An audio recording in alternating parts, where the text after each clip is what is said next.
Recording live from the Jackson County Empower College and Career Center, this is Northeast Georgia Business Radio.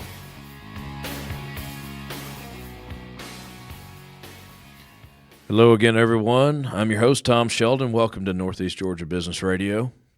I've got with me today two amazing guests here in the Jackson County area. Mr. Steve Wittry from Relationship Edge Consulting. Hey, Steve, how are you? I'm doing great. How are you? I'm always good. And I also have with me John Parham from Fish Window Cleaning. John, you there?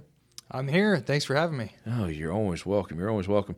John, grab you a cup of coffee. I'm going to talk to Steve for a few minutes. We'll come back to you if that is all right. Sounds good. Thank you. Awesome. Steve, you haven't run off yet, have you? No, I'm still with you. Hanging in there. That's good. That's important. That'd be a really quick podcast. Before we get going, I must give a quick shout out to the man behind the scenes running the board for us, Mr. Mike Salmon, the amazing Mr. Mike Salmon. He's waving. We cut his mic off as usual. But yet he has that. Sorry, Steve. See what happens when you give people credit. Steve, tell us a little bit about the man. We'll talk about Relationship Edge Consulting here in a moment, but tell us a little bit about the man and how you got to this point. Well, it's been an interesting path. I appreciate you asking about it. I spent about a little over 33 years with the Macy's organization, and I retired, I guess was at the end of 2011. And the intent was really to get out and start my own HR consulting business. My brother was already doing that kind of thing. He was in Colorado. So that was the plan. I got a call shortly after I retired. You know, I'd reached out like you do, networking, letting people know what I was doing. One of the people that I reached out to had worked for me her first year out of college. She was now the senior VP of Human Resources for the William Carter Company, the baby clothes. I was going to say Carter's, yeah. I know what you're talking about. Yeah, a lot of people bought those clothes. Oh, yeah. So got a call from her that they had just got an approval from the board of directors to open a 1.2 million square foot distribution center here in Georgia.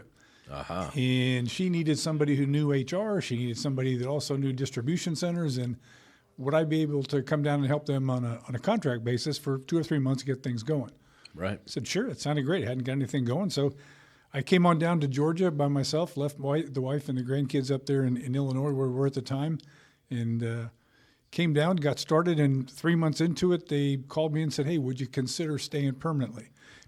I fell in love with Georgia when I first got here. That was easy. So that's awesome. I grew up in Colorado, so we lived for probably 27 years of our married life in Texas, so I liked the South.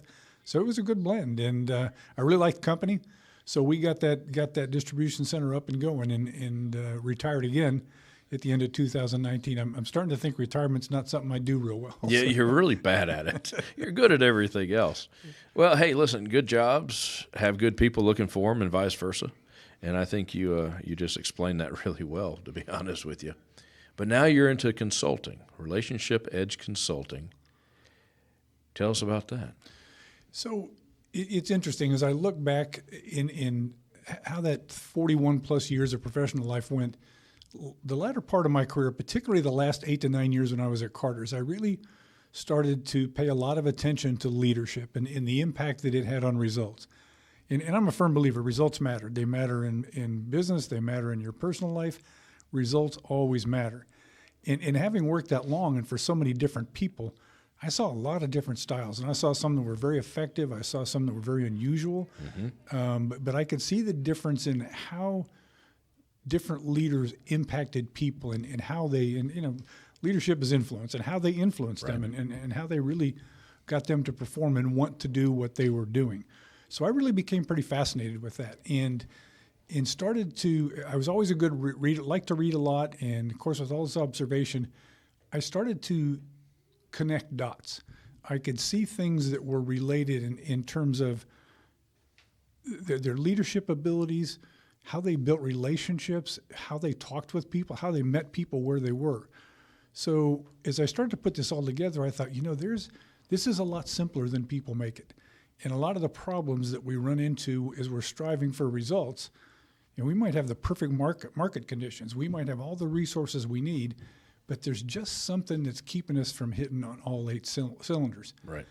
And particularly as we opened the distribution center, by the time we opened with about 20 people in leadership positions. By the time I left, we had people in about 102 leadership positions. Wow. So we brought people in with a lot of experience. We brought people in with baggage. So that's 102 personalities. That's 102 personalities. That's Yeah. right. Yeah. That's right. And those 102 personalities are leading at peak about 2,600 people. So there's lots of opportunity to do a lot of good. There's a lot of opportunity to kind of mess things up. So we worked really hard. My HR team and I worked really hard on trying to develop a base for leadership, a base understanding of what leadership meant, why it was important, and how they could best get the results out of their business. Right. And it came down to building relationships. And I've really come to understand, and it may seem obvious to some, but relationships are at the foundation of everything we do. Oh, yes. And how do you build those relationships? How do you maintain those relationships? And how do you repair those relationships when you mess them up? Right.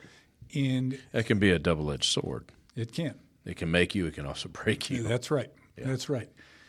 And it's, as I look more and more at this, one of the things that sort of a phrase that I coined, all the relationships that you and I have and everybody else has, they all started exactly the same way.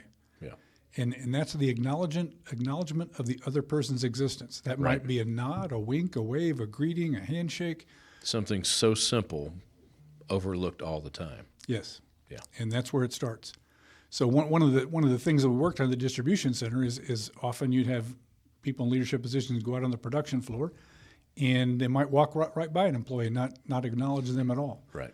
Sends a bad message. And that's what you feel like. Yeah.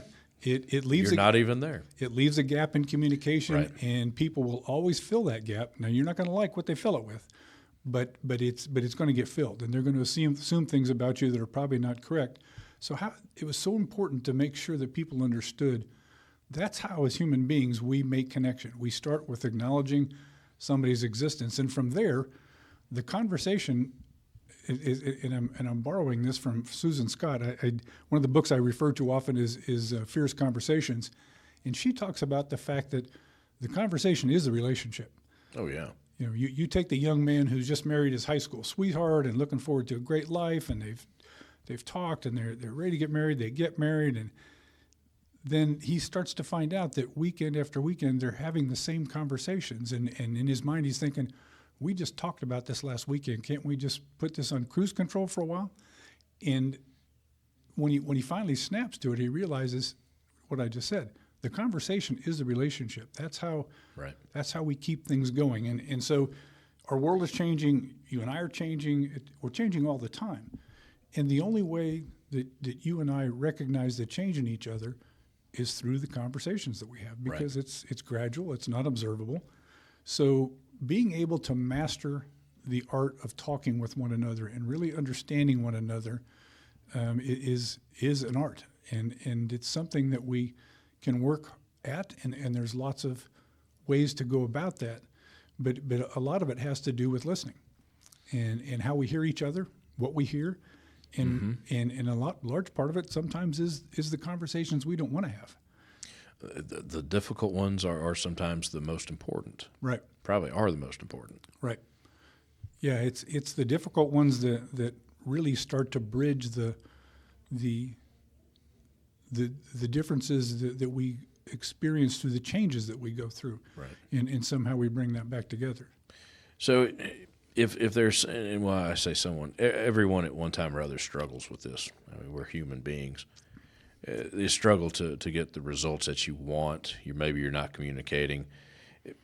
Are there common denominators? Are there red flags that go off that maybe we should all be paying attention to? Is it that simple? You mentioned it. It's simple.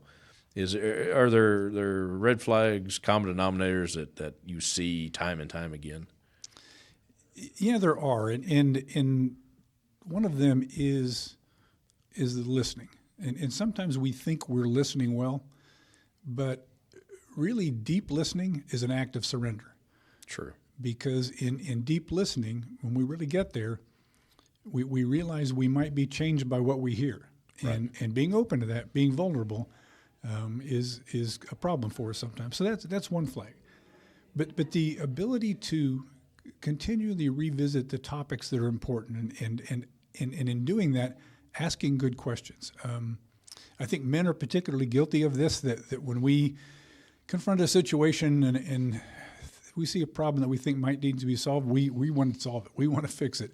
I can remember an incident with my wife, and we raised our grandkids, Taylor and Cassandra, and I'd come home from work one day, and Cassandra was in high school, and it was one of those kind of mother-daughter situations. Cassandra was mad, and Karen was mad, and so she wanted to tell me what it was about, and so she launched into it, and boy, I could see the solution. It was on the wall, and so I jumped in, and she said, "Stop, just stop. I don't need you to solve it. I just want you to hear me." Yeah, just listen. Yeah. I got to admit, I fall into that category. When someone is venting to me, I'm a problem solver by nature. Yeah. So I have to catch myself. I don't have to solve this one. So sometimes just listen. Right. Just be there, and that gets back to the acknowledgement. Right. Acknowledging that they have a situation, a problem, a frustration, whatever it may be. And you're right, that can be very hard to do. It is very, very difficult. hard to do. Sometimes it's an ego thing. Sometimes it's just that drive to. Your intent is good. You want to solve the Right. problem. I get Right. it. Make everyone feel better. Sure. But the ability to keep asking questions and not to be prying, but to be interested in really understanding, and let the person. And this is what I really enjoy about what I do, is let the person solve their own problem. Right. Ask the right questions to get them to think about it. I'll share another quick story with you. I was at home in Colorado this weekend, and my two brothers and I had occasion to sit in, which we don't often get to do, but sit and just kind of talk about it. And he was going through some issues. His marriage is good, but there were just some rough spots that were just, man, you could tell it. He was emotional about it, and it was really hurting him. And he was willing to just say, I don't know what to do about it, and I'm just going to have to live with it. So kept asking questions, kept talking to him. And one of the things, he must have said it 3 or 4 times, he said, she wants me to share my feelings, and I hate sharing my feelings. Well, we got to the end of almost an hour, and I said, you keep telling me you hate sharing your feelings, but you just spent the better part of the last hour doing just that.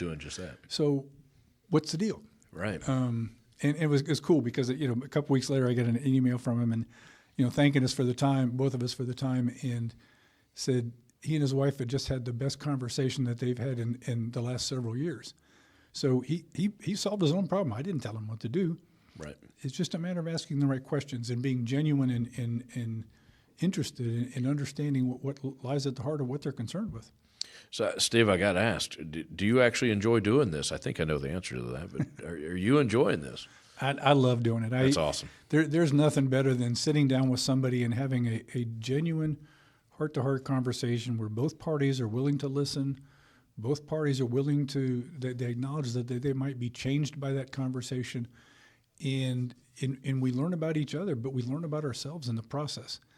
And when you can see somebody, so that's the source of our personal power, is that self-awareness and understanding what I do well, what I don't do well, and how to get better at the things maybe I don't do well. When you get that self-awareness and you really take that attitude with your life, it's the one thing you have 100% control of in your life, is your attitude.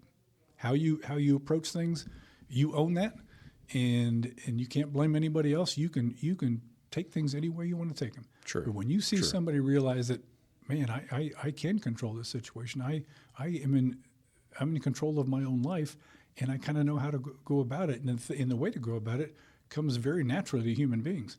Mm-hmm. We just need to understand each other, talk, listen, and process. Take the time to do it. Yeah.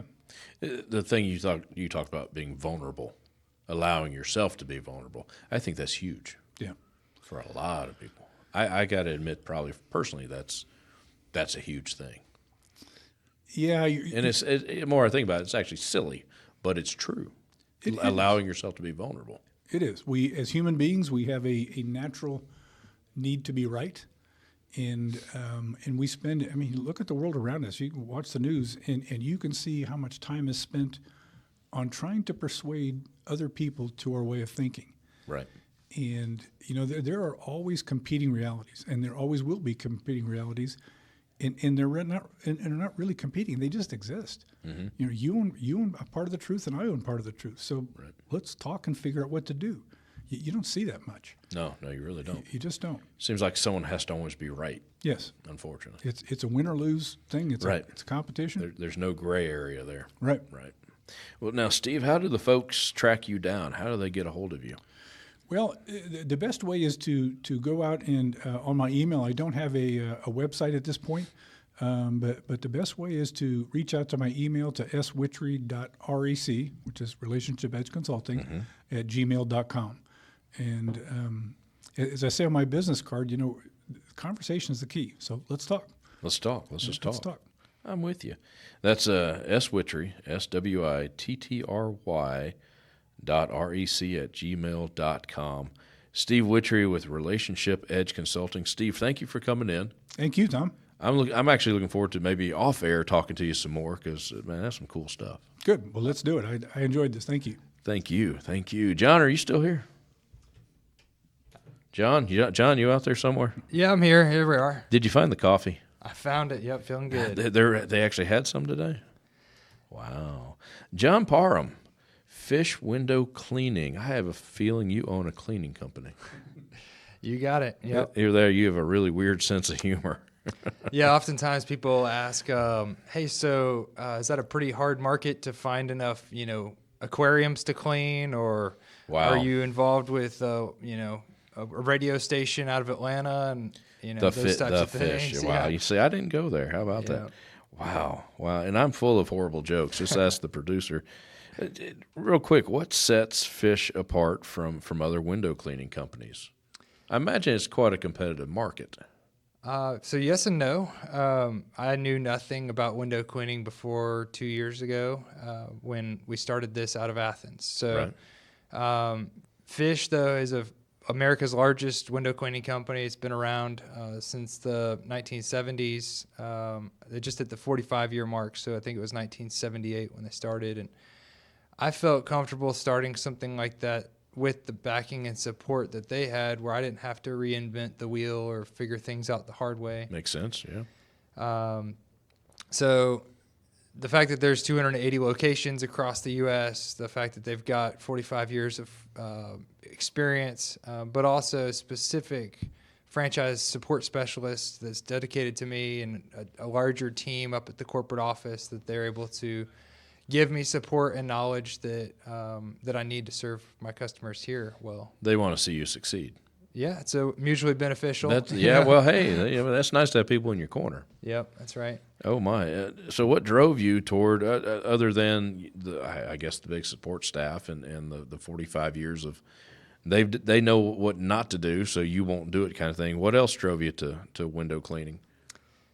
Well, so my wife and I had some savings that we were looking at maybe trying to open up a business, and I've got two small daughters at home. My wife's a stay-at-home mom, and I couldn't fail at what I was about to do. So That's true.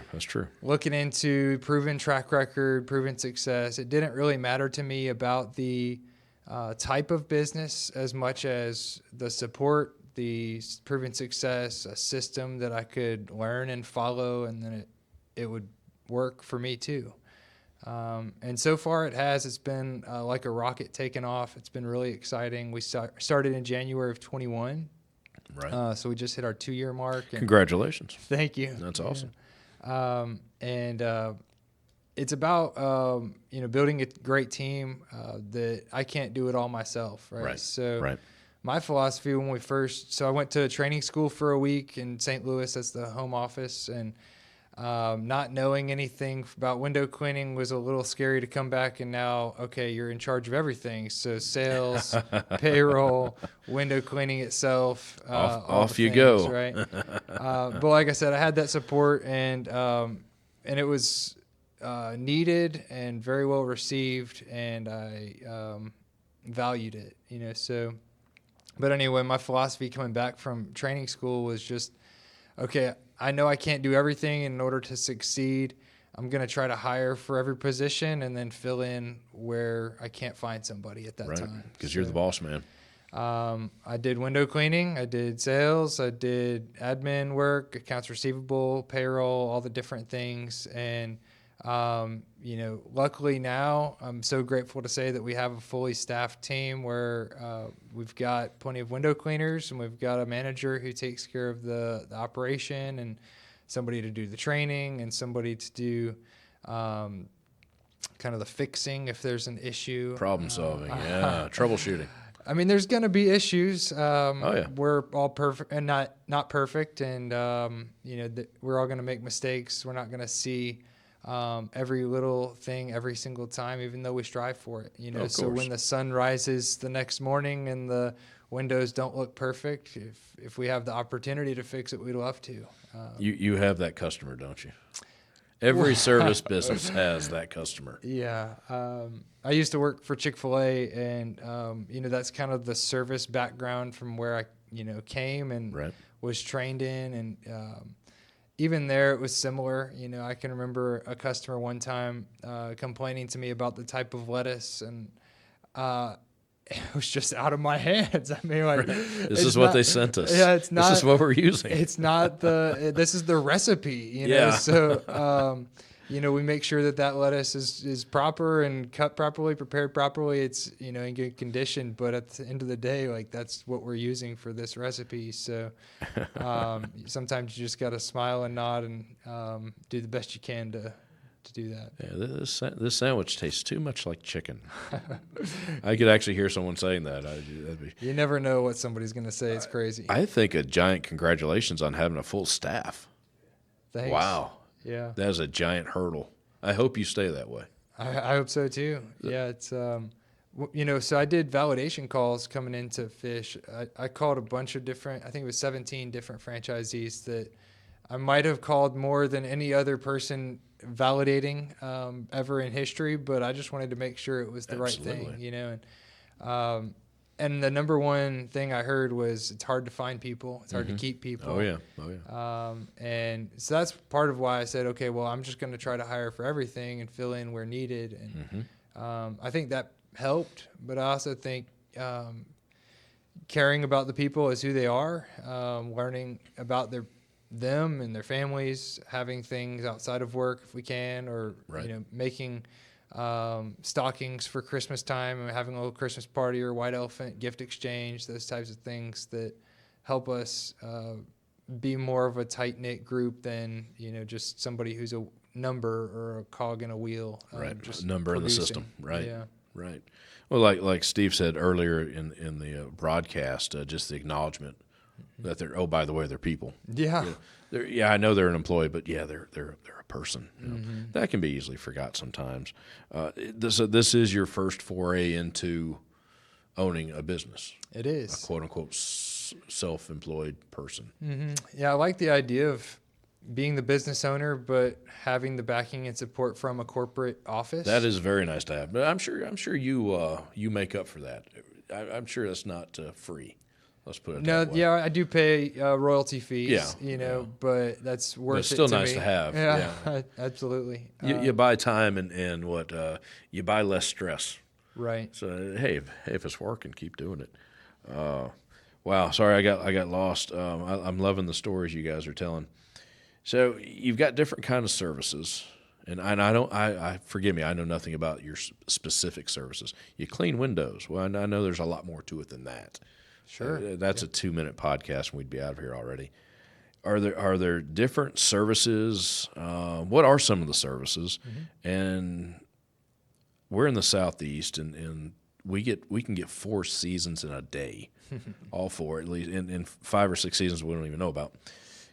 So, are there different services that you lean on heavier toward different parts of the years, holidays, or summertime, back and forth? Yeah. So tell us about those services, because like I said, window cleaning, but there's a lot more to it than that.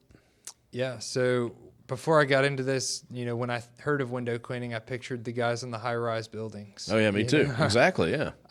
But our primary customer is going to be the Great Clips or the Papa John's, just the regular old window that you walk up to. I got you. That manager or those employees either don't have the knowledge or the equipment or the desire or they just time don't do it. to Right. take care of their own thing. And if they can pay us like they pay the landscaping company or whoever else to not have to worry about the windows, then we'll take take that off their plate and they won't have to worry about it. Gotcha.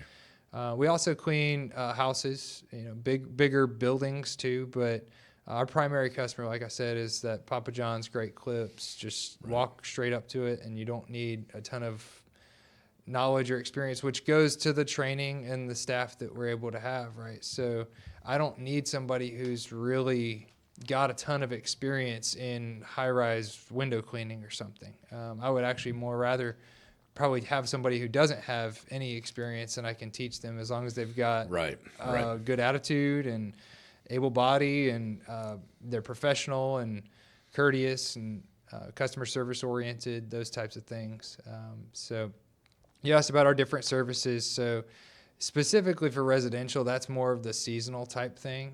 Gotcha. Oh, we've got family coming over for Thanksgiving. Right. We got to have our windows cleaned. It's got to look good. Yeah. It's got to look good. And it's kind of a rush thing a lot of times, which that goes back to the customer, like, yes, ma'am, we can take care of that. Or yes, sir, we'd be happy to do that for you as much as we can, I'm with you. But I'm able to plan a little bit better in the hiring, in the training, in the planning, scheduling for those that they just want it every 2 weeks or every month, and we don't have to rush or cram for something that was unexpected. Right. So what kind of sets us apart from our competition or from even other large window cleaning companies is we try to focus mostly on that commercial storefront glass. Gotcha. Right? So Papa John's isn't going to care whether it's January or July. They just don't want to have to worry about cleaning their own windows. And it's got to look good in the process. That's right. And, as the end user, the pizza buyer, right, they're going to want to go in to a store that's clean. And what's that say about the kitchen cleanliness exactly. if the store front is not clean, right? So the subliminal messages that you pick up as a customer, you never really think of. Well, you only recognize it if it's dirty. Yep. When it's clean, Yep. No one ever says, "Wow, your windows are clean." They they're say, sparkly. Yeah, they say, "Oh, hey, your windows are dirty. They're nasty." I'm going to go to another restaurant. Yeah, that's the way it works. So how long does it take to do these things?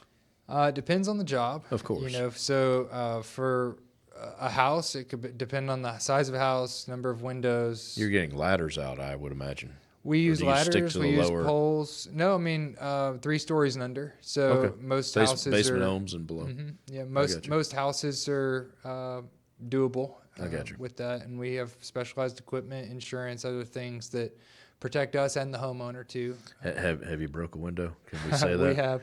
We started. You're going to eventually. I gotta believe. We started when we were open to the idea of cleaning storm windows. Let's put it that way, and we were.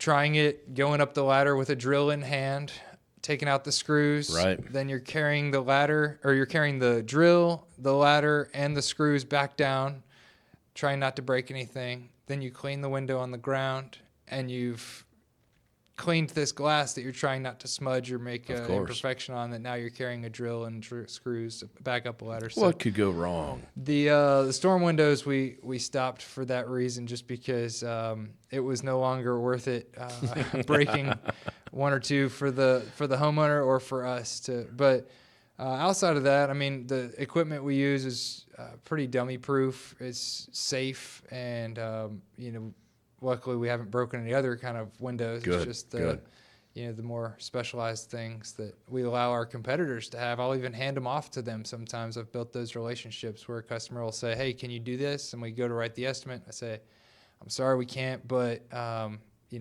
have a partner here that can happily take care of you." Yeah, they still make storm windows. I remember those when I was a kid. How about that? Yeah, you build scaffolding for 2 days to clean windows for an hour. It doesn't quite work. Yeah, I don't think I'd want to do that either.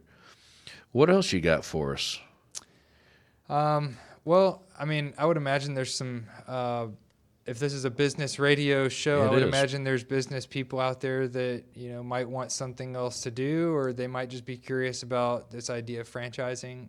You asked if this is my first experience, and it is. We've been doing it for 2 years. I've been extremely pleased, but I don't have anything to compare it to. I got you. So I have previous business experience and restaurant experience, but as far as working for a franchise, this is a new thing. And I have heard from when I did my validation calls to other franchises that I was looking at, I wasn't quite as impressed with even, a corporate visit. Sometimes I would go to see what their operation was like. And I'm sure there are other great ones out there, but I can't sing enough praises for the corporate office at Fish and the proven system and support, knowledge, experience that I didn't have to have. And I followed their system. My wife is still a stay-at-home mom. Congratulations. My daughters are still provided for, and even better so than they were before, which nice. I'm excited to be able to say. And they can see out the windows at home, right? I guess it's kind of like you have the dirtiest windows, don't you? Because you don't clean your own. I have before, but at the end of the day, I probably have dirtier windows than I'd like to admit. I'm not doing that. I do it all day. I'm not doing that. John, I wish you a lot of success, man. I hope this goes on for another 32 years. I don't know. That's great. Thank you. Well, I'll be really old then. John, thanks for being here. I appreciate the time. Yeah, man. Anytime.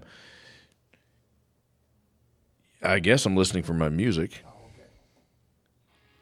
Hey, there it is. There's the music. Folks, thank you for joining us. This is Business Radio X, Northeast Georgia Business Radio.